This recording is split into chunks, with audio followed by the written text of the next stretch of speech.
લાહોરમાં વિદ્યાર્થીઓ ભણવા માટે સ્કૂલમાં આવ્યા।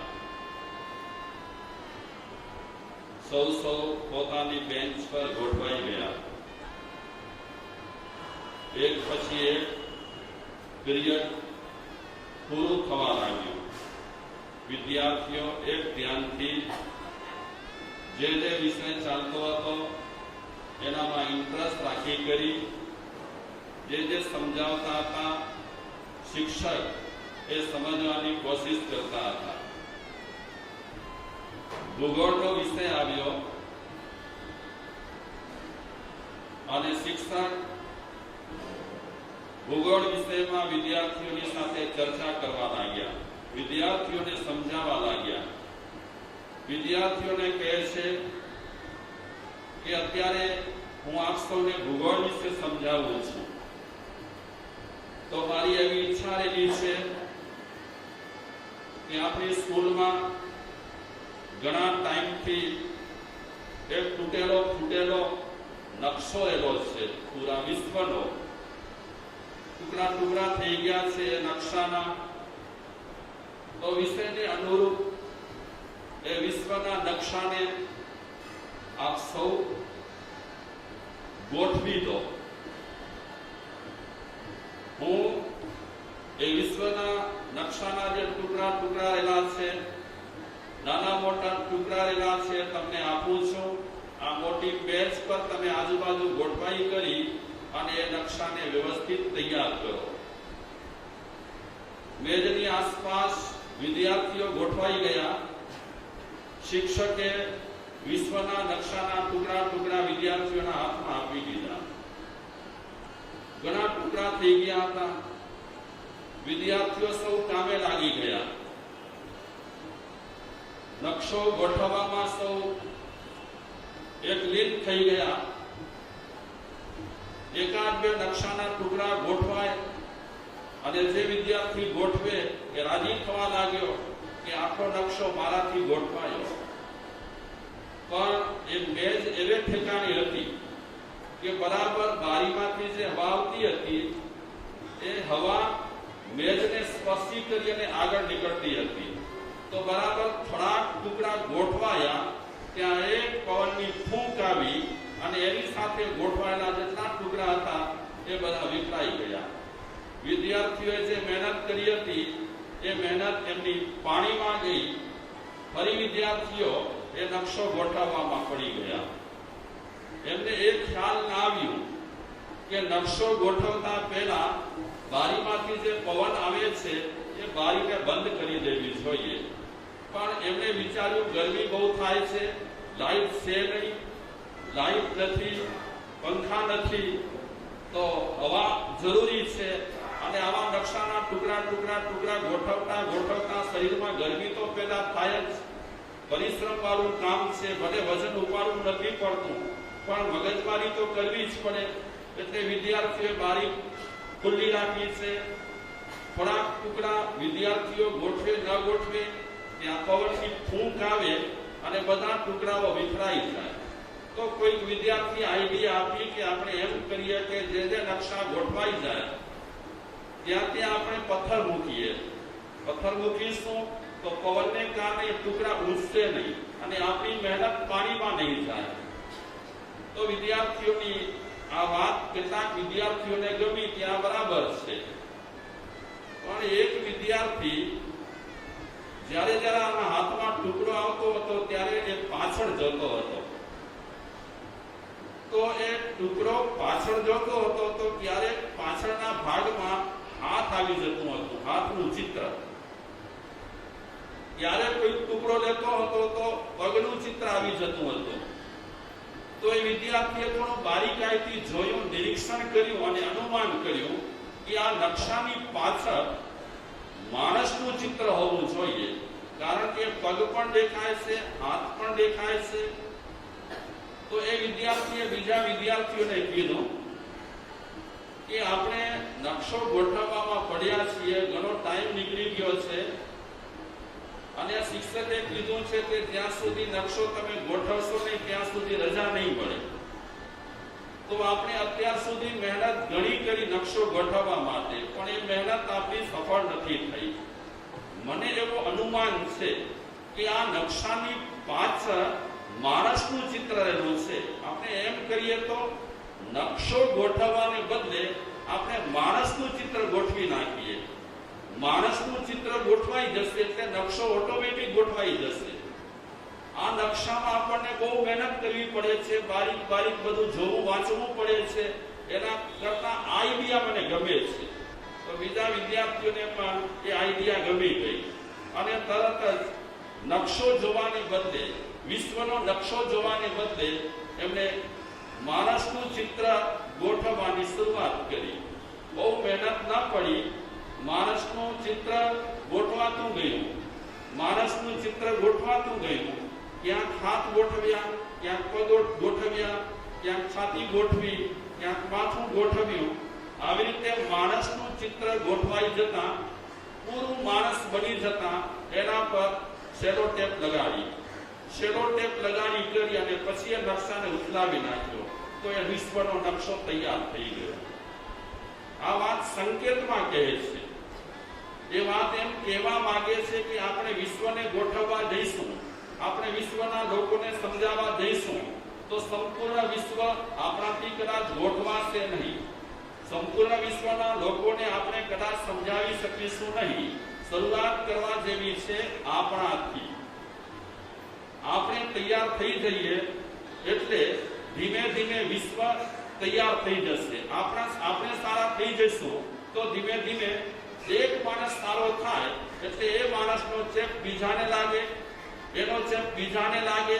આમ આ ચેપ આવી રીતે ફેલાશે તો કદાચ આપણે વિશ્વને સુધારવામાં ઓછે વખતે અંશે સફળ થઈ શકીશું. આપણે ખુદ સુધરેલા ન હોઈએ, આપણે ખુદ કઈ સમજ્યા ન હોઈએ, આપણે ખુદ સારી રીતે જીવન જીવતા ન હોઈએ અને બીજાને આપણે સલાહ આપીએ કે આમ કરવું જોઈએ, તેમ કરવું જોઈએ, આમ કરો તેમ કરો, તો સૌથી સારામાં સારી આપ એ વાત રહેલી છે કે માણસને સુધરી જવાની જરૂર છે. માણસ સુધરશે તો ઘર સુધરશે, ઘર સુધરશે તો શેરી સુધરશે, શેરી સુધરશે તો સમાજ સુધરશે, સમાજ સુધરશે તો નગર સુધરશે, નગર સુધરશે તો બીજા નગરો સુધરશે, રાજ્યો સુધરશે. આમ એ ચેપ ફેલાતો જશે.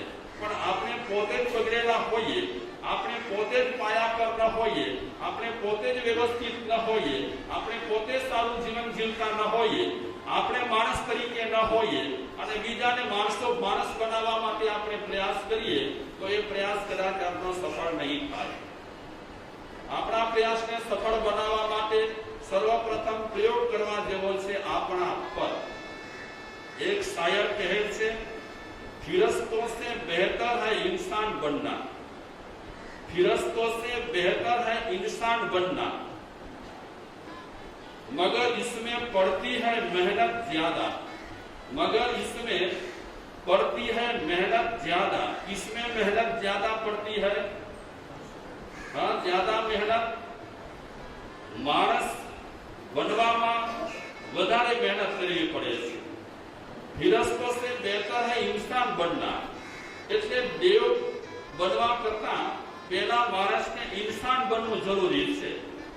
અને જ્યાં સુધી માણસ ઇન્સાન ન બને ત્યાં સુધી દેવ ક્યાંથી બને, અને જ્યાં સુધી માણસ ઇન્સાન ન બને, દેવ ન બને ત્યાં સુધી મહાદેવ ક્યાંથી બને.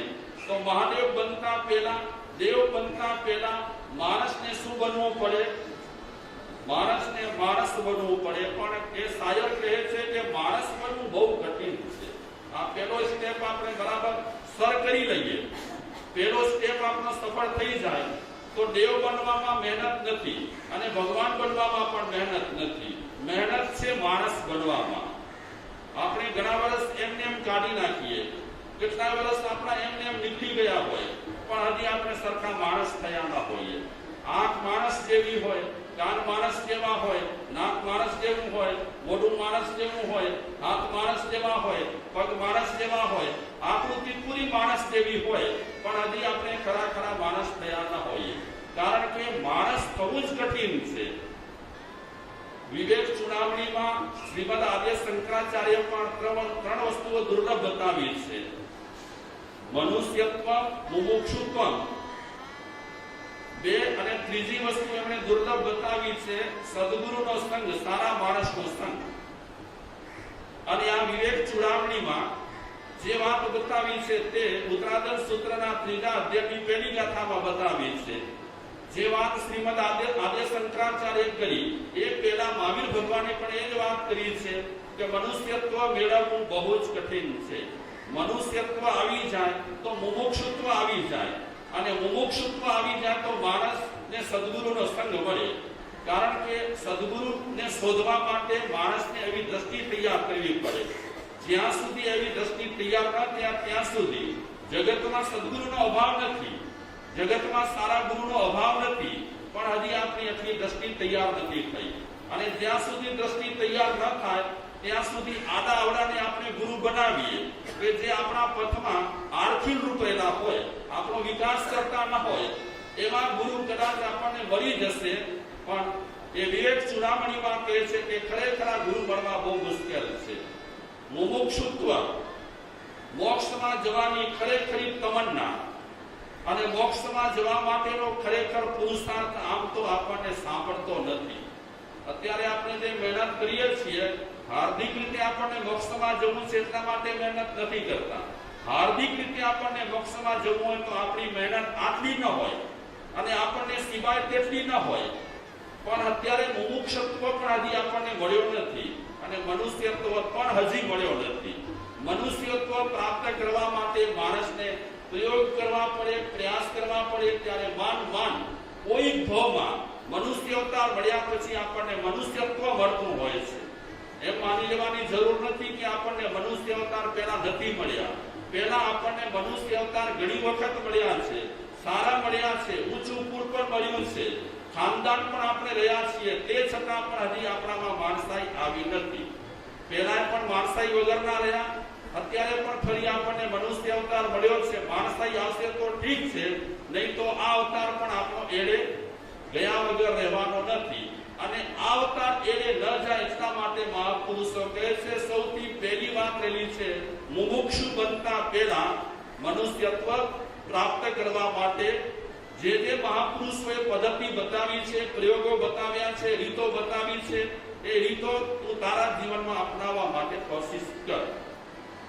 આપણે માણસ બનવા માટે, મનુષ્યત્વ પ્રાપ્ત કરવા માટે કોશિશ કરી રહ્યા છીએ અને એના માટે આપણને ખુદને આયોજન કરવાની જરૂર નથી. મહાપુરુષોએ આપણા પર ઉપકાર કર્યો અને આયોજન બતાવ્યા છે કે મનુષ્યત્વ પેદા કરવા માટે, મનુષ્યત્વ લાવવા માટે કયા કયા પ્રોસિજરમાંથી, કયા કયા પ્રોસેસમાંથી, કઈ પ્રક્રિયામાંથી આપણને પસાર થવાનું છે. તો મનુષ્યત્વ પ્રાપ્ત કરવા માટે આપણે જે બોર્ડ પર વિચારી રહ્યા છીએ ધર્મબિંદુ ગ્રંથના આધારે, એ બોર્ડમાં આપણે પહેલા બોર્ડની ચર્ચા કરી ચૂક્યા છીએ કે નીતિ, પ્રમાણિકતા અને ન્યાય જીવનમાં જો આવે તો આપણે માર્ગાનુસારીના માણસ કહેવાય. અગર આપણામાં ન્યાય ન હોય, આપણામાં નીતિ, પ્રમાણિકતા કાંઈ ન હોય અને ખૂબ પૈસાદાર થઈ ગયા હોઈએ તો કેવળ પૈસાદાર થવાનો કાંઈ મતલબ રહેલો નથી. આપણે આપણી લાઈફમાં પહેલાના ભવોમાં પણ ઘણી વખત પૈસાદાર થયા, કેવળ પૈસાદાર થઈ અને અભિમાની થવા જેવું નથી. તો પહેલો ગુણ રહેલો છે માણસાઈનો. ન્યાયપૂર્વક જીવન જીવો, નીતિપૂર્વક જીવન જીવો, પ્રમાણિકતા સાથે વ્યવહાર કરો અને પ્રમાણિકતા પૂર્વક તમે પૈસો કમાવો. બીજા બોલ પર આપણે ચર્ચા કરી રહ્યા છીએ શિષ્ટાચારની પ્રશંસા કરવી. દરેક વ્યક્તિમાં કાંઈ ને કાંઈ શિષ્ટ આચાર હોય છે. આપણે અત્યાર સુધી આટલા વર્ષ કાઢ્યા તો કાંઈક તો શિષ્ટ આપણામાં આવ્યું છે, કાંઈક શિષ્ટ આપણામાં આવ્યું છે. એટલે સામાન્ય શિષ્ટ આપણામાં એ છે કે રસ્તે હાલતે ચાલતે ખાતા નથી, જ્યાં ત્યાં જે તે ઠેકાણે જાહેર સ્થળે આપણે ખાતા નથી. રસ્તે હાલતા ચાલતા કાંઈ ખાધા પછી કાગળિયા ફેંકી દેવાના એ પણ આપણે કરતા નથી. આપણે એટલું જાણી લીધું છે કે પ્લાસ્ટિકની થેલીઓ જ્યાં ત્યાં ફેંકવાથી કોઈકને નુકસાની થાય છે. તો આપણે ખાધા પછી આપણને ડીશ મળી હોય પેલી પ્લાસ્ટિકની ફેંકવાની, યુઝ એન્ડ થ્રો, તો આપણે વ્યવસ્થિત બધું ક્યાં મૂકીએ? કચરા ટોપલીમાં મૂકીએ. આમ ગા ન કરીએ. જે ગ્લાસમાં આપણે પાણી પીધેલો હોય યુઝ એન્ડ થ્રો ગ્લાસમાં, તો આપણે એ ગ્લાસ પણ ક્યાં રાખીએ? જ્યાં ત્યાં ફેંકી ન દઈએ. આવા નાના નાના શિષ્ટાચાર પણ જરૂરી છે. આપણે કોઈ સંસ્થામાં, કોઈ ધર્મશાળામાં ઉતર્યા છીએ, કોઈ અતિથિ ભવનમાં આપણે ઉતર્યા છીએ, ગાદલા આપણને મળ્યા છે, તો એટલો તો શિષ્ટ આપણામાં છે કે ગાદલા પર ચા પાણી ન થાય, ગાદલા પર ભોજન ન થાય, ગાદલા પર ખાવાનું ન થાય. આ કોઈ સંસ્થાની વસ્તુ રહેલી છે, એના પર ચા ઢોળાશે તો એ સંસ્થાની વસ્તુ બગડશે, સંસ્થાની વસ્તુ એ મારી વસ્તુ રહેલી છે. તો આવા નાના નાના શિષ્ટાચાર આપણામાં હોય જ ને, ન હોય? હા, આટલા વર્ષ આપણે ધર્મ ધ્યાનમાં કાઢ્યા છે, આટલા વર્ષથી આપણે પ્રવચન સાંભળીએ છીએ, આટલા વર્ષોથી આપણે આગામી સ્વાધ્યાય કરી છે. એટલે આવી નાની નાની વાતો તો આપણામાં સ્વાભાવિક આવી જતી હોય છે કે સંસ્થાની કોઈ પણ ચીજ જ્યાં ત્યાં ફેંકવી નહીં, સંસ્થાની ચીજ જ્યાં ત્યાં મૂકવી નહીં. જે સ્થળેથી લીધેલી હોય એ સ્થળે એ સંસ્થાની વસ્તુને મૂકવી, એનો બગાડ ન કરવો, આ પણ શિષ્ટાચાર રહેલા છે. સમજવા ખાતર હું તમને કહું છું, આમાં જે 18 શિષ્ટાચાર બતાવ્યા છે એ ફક્ત ગણી શકાય એટલા 18 શિષ્ટાચાર નથી. એ સિવાયના પણ ઘણા ઘણા શિષ્ટાચારો રહેલા છે. આ તો મુખ્ય મુખ્ય શિષ્ટાચારની વાત કરી. એક શેઠને સારો નોકર જોઈતો હતો. પેલા ઘણા નોકરો આવી ગયા હતા, પણ શેઠની પ્રકૃતિને કારણે કે ગમે તે કારણસર પગાર ઓછો મળતો હશે, એના કારણે નોકર ટકતા ન હતા. તો ફરી જ્યારે શેઠને નોકરની જરૂર પડી ત્યારે મેગેઝિનમાં, પેપરમાં, અખબારમાં એક જાહેરાત મોકલાવી કે મને એક સારા ભણેલા નોકરની જરૂર છે. તો જાહેરાત ઘણા લોકોએ વાંચી, ઘણા લોકોએ કીધું કે આ શેઠનો મગજ છે ને બેકાર છે, સ્વભાવ સારો નથી, ચૂસે બહુ, કામ બહુ બતાવે, પરેશાન કરે, આરામ કરવા ન દે. એટલે ઘણા લોકો જે શેઠને ઓળખતા હતા એ શેઠની નોકરી કરવા માટે તૈયાર થતા ન હતા. તેમાં એક ભણેલો માણસ એને જાહેરાત વાંચી. જાહેરાત વાંચ્યા પછી એ ભણેલો માણસ શેઠ પાસે આવ્યો અને શેઠને કહે છે, શેઠ તમારી એડવર્ટાઇઝ મેં વાંચી, તમને નોકરની જરૂર છે અને હું નોકરી કરવા માટે તમારી પાસે આવ્યો છું. તમે જે કહેશો તે બધા કામો કરીશ. શેઠ કે આ નોકર બહુ સારો લાગે છે.